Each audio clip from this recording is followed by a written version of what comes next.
Hello students, surface chemistry पृष्ठ रसायन part 1 में आज हम डिस्कस करेंगे एडजॉर्प्शन तथा अब्जॉर्प्शन के बारे में।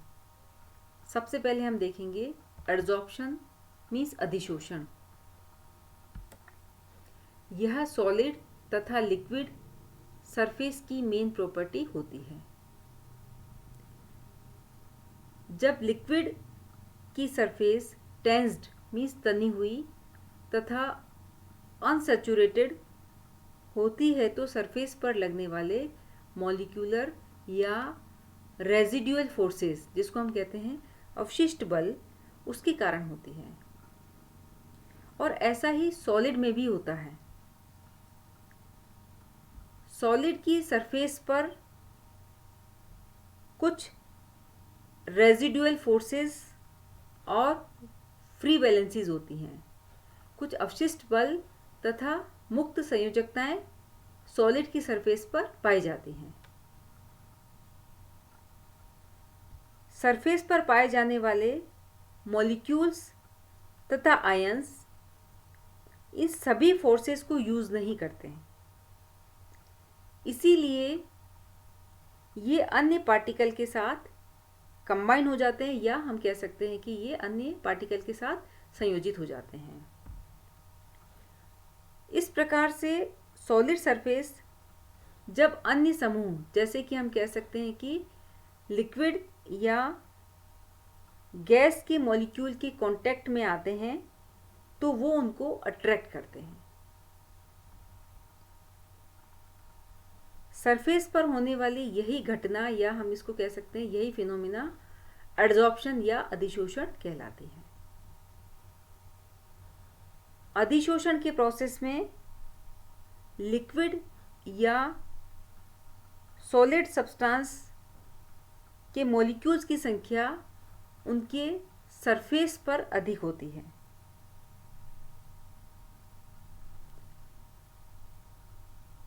अब हम बात करेंगे कि एडजॉर्बेंट और एडजॉर्बेट के बारे में। अधिशोषक क्या है और अधिशोषी क्या है। तो ये हमने देखा एडजॉर्प्शन क्या चीज़ है। अब the molecule attracted toward that surface of a substance and that substance is known as adsorbent। कि जिस सब्सटेंस या पदार्थ की सरफेस पर मॉलिक्यूल अट्रैक्ट होते हैं उसे हम एडजॉर्बेंट या अधिशोषक कहते हैं। यहाँ पर देखिए ये एडजॉर्बेंट है, एडजॉर्बेंट कि इस सब्सटेंस या पदार्थ के मॉलिक्यूल इस सरफेस पर आकर के अट्रैक्ट होते हैं, इसीलिए हम इसको क्या बोलेंगे, एडजॉर्बेंट। यानी एडजॉर्बेंट उस सरफेस का नाम है जिस पर कि मॉलिक्यूल आकर के अट्रैक्ट होते हैं। दूसरा हम बात करेंगे एडजॉर्बेट की। एडजॉर्बेट यानी अधिशोषी। एडजॉर्बेट जो सब्सटेंस या पदार्थ अट्रैक्ट होता है उसको हम कहेंगे एडजॉर्बेट। तो एडजॉर्बेट कहाँ जाता है, एडजॉर्बेंट पर।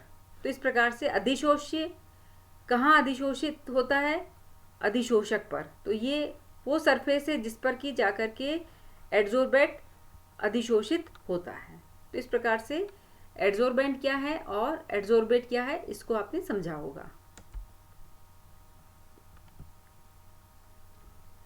अब जो दूसरी घटना है जिसको हम कहेंगे अब्जॉर्प्शन या अवशोषण, it is a bulk phenomena.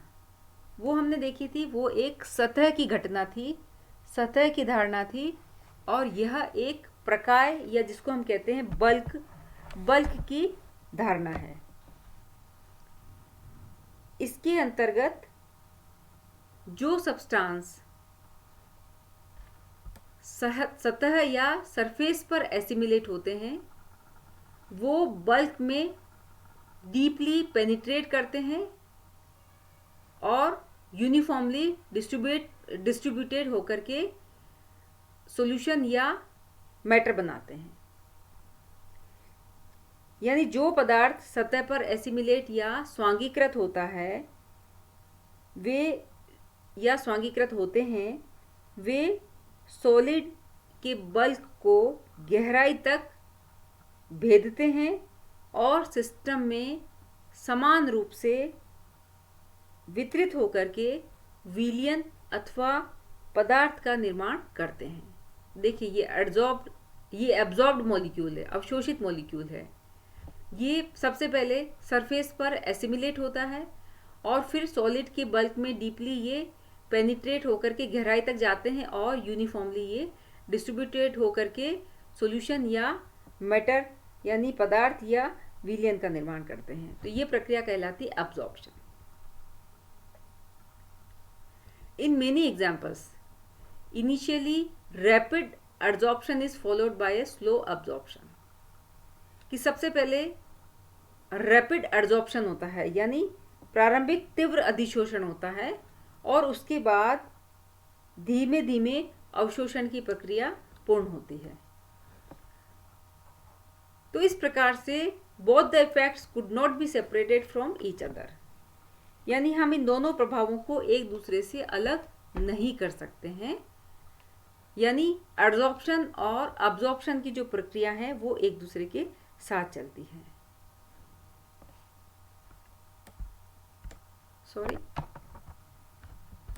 तो इस प्रकार सतह पर कुछ अणु एसिमिलेट होते हैं और कुछ बल्क में एंटर कर जाते हैं। ये दोनों ही प्रक्रिया एक साथ चलती है और यही धारणा कहलाती है sorption. Some molecule assimilates on the surface while some of them enter into the bulk. Both these process run simultaneously and this phenomena is known as the sorption. ये sorption की प्रक्रिया है जिसमें कि पहले adsorption होता है और साथ में absorption भी होता रहता है। यानी adsorption और absorption दोनों प्रक्रिया होती है वो simultaneously run करती हैं। इसी संपूर्ण प्रक्रिया को हम शोषण या सॉर्प्शन कहते हैं। इसका बेस्ट एग्जांपल है कि when hydrogen is absorbed in charcoal, कि जब हाइड्रोजन चारकोल के द्वारा शोषित कर ली जाती है। अब यह प्रक्रिया कैसी होती है कि यह पहले अपनी सतह पर संघनित होती है। कंडेंस्ड होना ही यह अधिशोषण है, एड्सॉर्प्शन है। कुछ समय के पश्चात हाइड्रोजन चारकोल के ट्रू सॉल्यूशन के अंदर डिफ्यूजन करती है या विसरित होती है।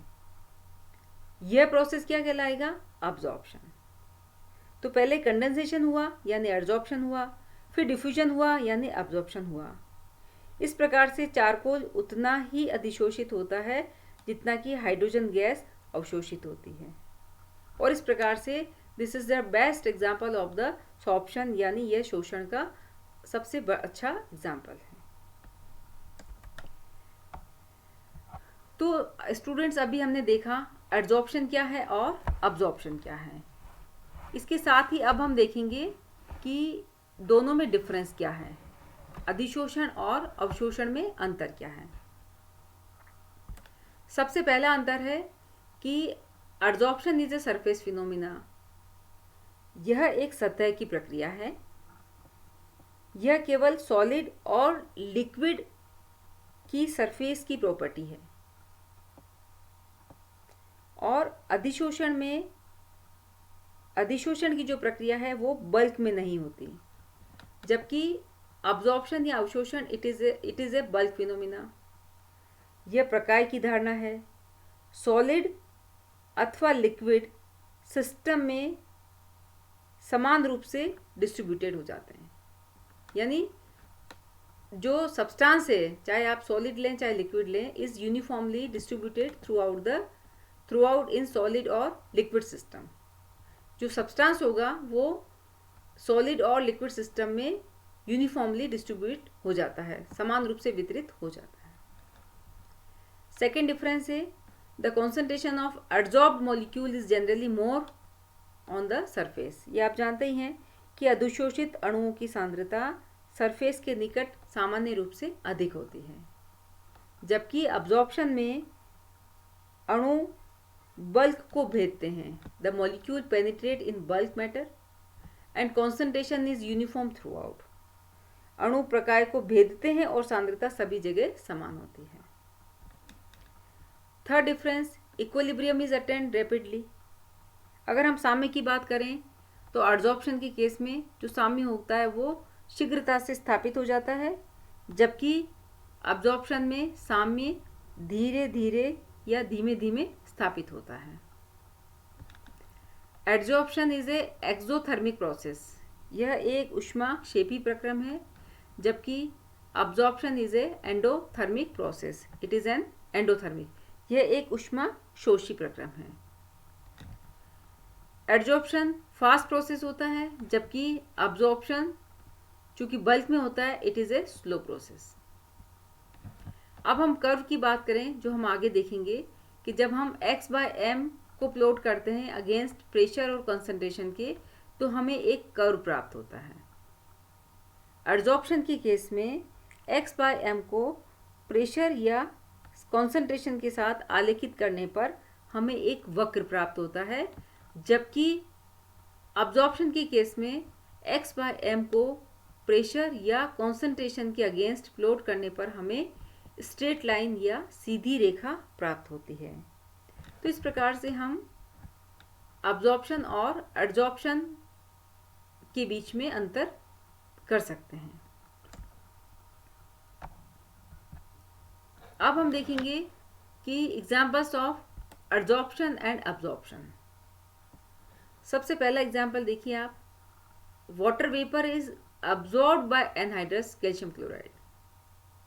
जो एनहाइड्रस कैल्शियम क्लोराइड है वो वाटर वेपर को अब्जॉर्ब करता है, while it is adsorbed by silica gel, जबकि यह सिलिका जेल के द्वारा एड्जॉर्ब्ड होता है यानी अधिशोषित होता है। सिलिका जेल के द्वारा जल का अधिशोषण होता है, जबकि जल वाष्प अजलीय कैल्शियम क्लोराइड के द्वारा अवशोषित की जाती है। तो इस प्रकार से ये बेस्ट एग्जाम्पल है एडजॉर्प्शन और अब्जॉर्प्शन का। एक एग्जाम्पल और हम देखेंगे कि ammonia is adsorbed by charcoal. Ammonia charcoal के द्वारा अधिशोषित की जाती है, while it is absorbed by water to form the ammonium hydroxide। लेकिन जल इसे अवशोषित करके अमोनियम हाइड्रोक्साइड बना लेता है। तो इस प्रकार से ये दो एग्जाम्पल्स हमने देखे, जिसमें कि एडजॉर्प्शन और अब्जॉर्प्शन दोनों ही स्पष्ट रूप से बताया गया है। तो आज हमने एडजॉर्प्शन देखा, अब्जॉर्प्शन देखा और दोनों में डिफरेंस के साथ साथ हमने कुछ एग्जाम्पल्स डिस्कस किए। Thank you very much.